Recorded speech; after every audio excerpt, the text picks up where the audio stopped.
Welcome to Nutrition for Postpartum Healing. We are going to be talking about nutrition for breastfeeding today.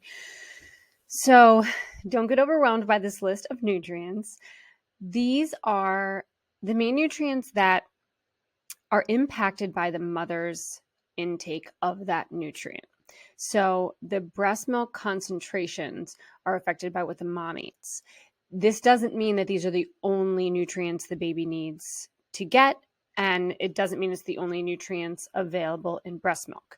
There are so many that we'll talk about in other videos, but these are the ones I'm focusing on for now, because if we make sure as breastfeeding moms to get foods that have these nutrients in them, then we will be setting ourselves up for the most success for the best milk for our babes. So I'm going to go through them. I don't expect this to be information that you retain or can spit back out, but it's, for me, helpful to know exactly, if I'm being recommended to do something, exactly why. And so that's where we're going to dig into the benefits of each of these nutrients. So we've got B vitamins. B1 can help with nerve, muscle, and heart function. B2, skin, vision, muscles, bones, and tissue linings, and helps the body break down protein, fat, and carbohydrates. B3, converting food into energy. B6 is really a good hormonal supplement to take even if you're trying to regulate your cycle. But for a baby's benefit, it impacts brain development and function. It can also, since it impacts hormones, can be helpful for postpartum depression, and also a symptom called nipple vasospasm, which can be like severe nipple pain and breast pain that can happen sometimes in between feedings, but it's different for each person. If you are experiencing something like this, like shooting pains through your nipple, look up nipple vasospasm and see if that might be you. And B vitamins can be found in a wide variety of meats and vegetables. So if you have a balanced, varied diet, you're likely getting a lot of B vitamins already. B12, this is a B vitamin that you may hear about more than the others because it is essential for brain function and formation of red blood cells. Deficiency of B12 can mean in the baby irritability, failure to thrive, muscle loss, and even brain damage. And this deficiency is most common in vegetarian and vegan mothers because B12 is found in mostly animal products. So I'm probably going to drive this home a little bit more as we go on, that really well animal sourced products are going to be getting you a lot of the essential nutrients that the baby needs and that you also need to heal optimally. So, and for context, as I said, folate, calcium, iron, copper, and zinc are not impacted as much by the mother's intake, but those are all still very important. And if the baby is getting what they need, that means that the mom might get depleted from these nutrients. So these are the nutrients that mom would benefit from the supplementation, but regardless, the baby's going to get what they need. Let's keep going. Vitamin A. So it's excellent for the immune system. It's good for vision and health. That's why we associate carrots with good vision, because beta carotene is found in carrots and other colorful produce. But it needs to convert to a usable form in the body before we can use it. So that is why choosing high-fat animal foods will boost intake the quickest, but it doesn't mean don't have a variety of colorful produce on your diet as well, because those are also really good sources of nutrients. But animal foods are the only preformed source, which is the bioavailable form that our body is ready to use right away. Vitamin D. So we all know we can get vitamin D from sunlight, but you may and are likely going to need additional supplementation, because unless you are living very close to the equator and are getting outside for good chunks of time with a lot of skin exposed without sunscreen, you're probably not getting enough. So it's recommended that breastfed infants need 400 international units per day. That you don't have to worry about the conversion, because usually that's how it's presented on like a supplement package. But moms, if you don't want to supplement your infant, which often is in the form of like putting drops in their bottle or even right on their tongue, mom can take 6,400 international units daily. That's what I do. Trader Joe's has a good one that it's vitamin D3. It's cholecalciferol. That is the form that you're going to want. And Trader Joe's has one that's a single pill for, I think, 5,000 international units. So that's usually what I take. Vitamin D, good for strong bones and teeth. And vitamin D deficiency is called rickets, and that usually results in soft bones and developmental problems. So the vitamin D is quite important. Vitamin K. So you may not have heard about this nutrient as much. Its main purpose is to form blood clots and stop bleeding. And babies are born with only a minimal amount in their body. So it's important to make sure that we get dark leafy greens in order to prevent, it's rare, but in order to prevent bleeding disorders, and also just get the wide variety of nutrients that are in dark leafy greens. And for healing purposes, we're going to focus mostly on cooked greens versus raw.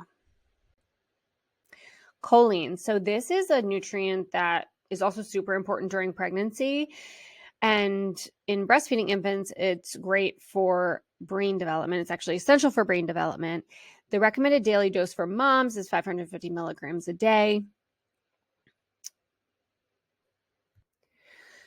I checked my prenatal vitamin, and there actually isn't choline in that. I'm not sure. You could check your prenatal or your postnatal vitamin if you got those, if there's choline in them. But I actually don't take this as an additional supplement, but you can get that amount of choline in less than 4 eggs. I probably don't eat 4 eggs in a day, but that combined with other sources, I probably get a sufficient amount in my daily diet. So also, if you're an organ meat person, organ meats are some of the most nutritious foods on the planet. So if you love them, please forget the haters and keep eating them. Lecithin is a supplement that some people take to help with clogged ducts, and that also contains choline. So they think there might be a relation to choline and that benefit of breast milk of not getting clogged ducts. Fatty acids. So breast milk is mostly fat, or it has a high fat content, I should say. So DHA is very important for brain health and vision and immune support as well.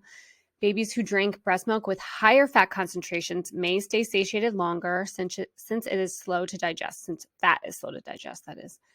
So you can get the fatty acids you need from seafood, grass-fed beef, which has more omega-3 than non-grass-fed beef, eggs, and a DHA supplement. I recommend the one that I take is from Nordic Naturals, but DHA supplement I do recommend during pregnancy and after.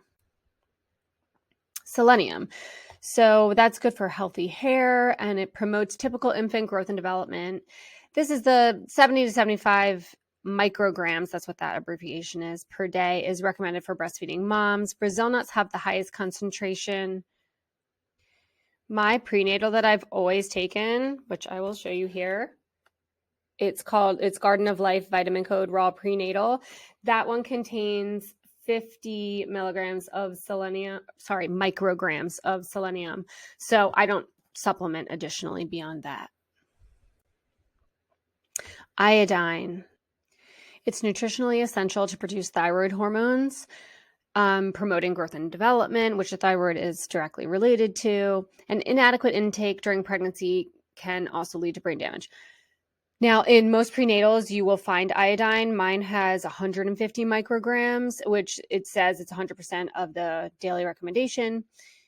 So taking those prenatals, even though you don't necessarily feel effects from vitamins positively, or unless you get nausea from them negatively, it is important to take them because they do provide that kind of bridge between what you can do with your nutrition and your diet and what you actually need. So, and also with iodine, avoiding environmental toxins can help keep iodine levels up. The environmental toxins must impact your level of iodine, or maybe iodine is used up in order to process environmental toxins, but that is in the research. So that's good to know too. It's another reason to decrease your toxic load. You can find iodine in seaweed, seafood, eggs, and dairy, and your pre- or postnatal vitamins. Probiotics. So they replenish gut bacteria. Gut health is extremely important because, as we know, 80% or something of your immune system is located in your gut. So if your gut is functioning the way it's supposed to, has the right amount of helpful bacteria, it can really set the stage for a healthy immune system in yourself and your baby. So probiotics promote efficient digestion and nutrient absorption. They can help prevent things like thrush and yeast overgrowth in your baby, which can also be passed to you or vice versa. It can possibly prevent eczema, colic, excessive spitting up, and digestive upset in babies. Probiotics are really important after surgery, and especially if you're treated with antibiotics, either during surgery or during labor, because antibiotics are essential for health, essential at times, but they do destroy all the bacteria in your gut. So you want to replenish those good bacteria, which probiotics do. You can get probiotics from fermented foods and from supplements. Collagen is the most abundant protein in the human body. Taking a collagen supplement or making sure you consume collagen is really good for hair, skin, nails, joint health, connective tissue healing, which we are doing postpartum, and for healthy bones and muscles.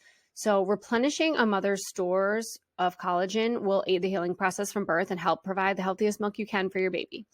You know, if it is the most abundant protein in the human body, it makes perfect sense that we're trying to replenish it. You can get collagen from homemade bone broth, especially if it's got that gelatinous consistency when cold. You can also get it from collagen peptides.